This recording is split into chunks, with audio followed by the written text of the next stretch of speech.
J'adore le vin de Bordeaux. Le fruit, la fraîcheur, l'équilibre, la finesse, tout ça est unique. Mais le prix des grands Bordeaux est unique aussi. Est-ce que les bons Bordeaux accessibles existent encore?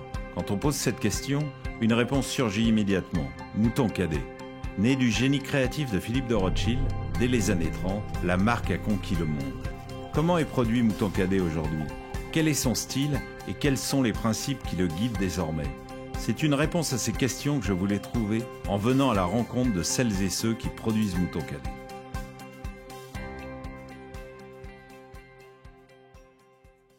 Mouton Cadet vin bio 2019. C'est ça. Ça, c'est une révolution. Alors, ça se passe comment? Ça veut dire que tous les raisins, évidemment, de cette cuvée proviennent de vignes cultivées en bio, comme ici. C'est ça. Il faut 3 ans de conversion pour passer en bio. C'est un sacré engagement de vos vignerons là, de complètement. travailler là-dessus.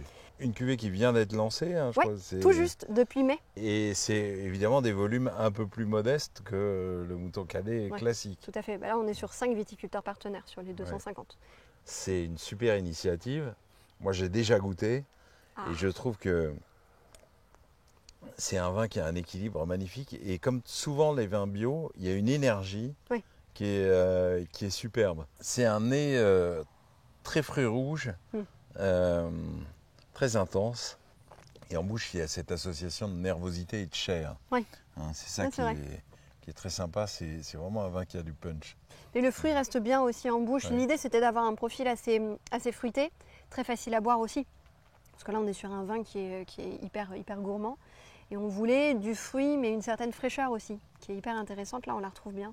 Aujourd'hui, il n'y a que les Français qui ont droit au vin bio. Ils sont trop gâtés quand même. Oui, ils sont gâtés les Français. Pour l'instant que France, et puis après, petit à petit, au fur et à mesure qu'on aura plus de viticulteurs engagés aussi, on pourra étendre à l'export. Alors comment vous convainquez les vignerons de s'engager dans quelque chose qui peut paraître très contraignant? Au départ, déjà, il y a eu tout ce travail vers la haute valeur environnementale qui a poussé les viticulteurs à déjà réduire l'utilisation de leurs produits phytosanitaires, à repenser aussi leur approche en application de fertilisants et ainsi de suite. Donc c'est une approche environnementale qui s'est développée au fur et à mesure. Et au final, pour certains d'entre eux, la démarche bio, ça s'inscrit dans une certaine logique. Ce qu'on n'a pas dit, c'est que le Mouton Cadet classique, lui, est HVE. Ça veut dire quoi, ça, haute valeur environnementale? La haute valeur environnementale, ça veut dire que les viticulteurs s'investissent dans leur travail de tous les jours. Donc c'est une certification de propriété. Donc l'ensemble de la propriété, le vignoble et le chai.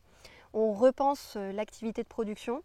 Et il y a 3 piliers sur lesquels on réfléchit avec nos viticulteurs partenaires, qui sont l'utilisation de produits phytosanitaires qu'on essaye de limiter le plus possible. Ensuite, l'utilisation d'engrais, qu'on essaye de raisonner vraiment à la parcelle. Est-ce que la parcelle a besoin d'un complément ou pas? Donc on va vraiment adapter en fonction. Et aussi le développement de la biodiversité et la valorisation de cette biodiversité.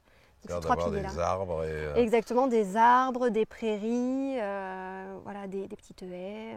Même les maisons de viticulteurs, les vieilles maisons en pierre, là, ça compte dans la biodiversité. Aussi des insectes et des petites bestioles. Exactement. On a vu un daim tout à l'heure. Oui. Il était joli en plus. Et il était tranquille, on l'a un peu dérangé. Ouais, c'est vrai.